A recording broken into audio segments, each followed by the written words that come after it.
స్వాగతం సుస్వాగతం నా యూట్యూబ్ ఛానల్కి స్వాగతం. ఈరోజు నేను ఒక తాలింపు అన్నం చేయబోతున్నాను. అదేంటో మీకు చూపిస్తాను, రండి.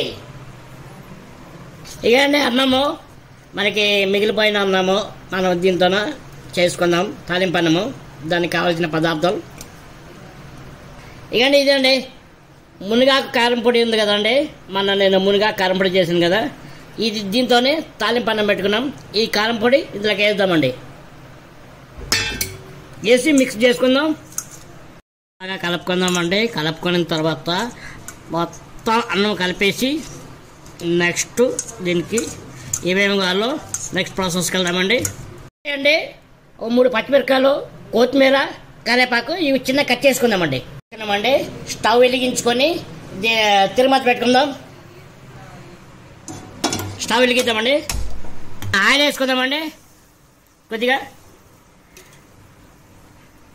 సామాన్లు వేసుకుందామండి. మిరపకాయలు వేసుకుందామండి. కరివేపాకు వేసుకుందామండి. కొద్దిగా ఇంకా టేస్ట్ రావాలంటే కొద్ది పాలేద్దామండి. వేస్తే టేస్ట్ బాగుంటుంది. ఉప్పు వేసుకుందామండి. కొద్దిగా రైస్ వేసుకుందామండి. ఇప్పుడు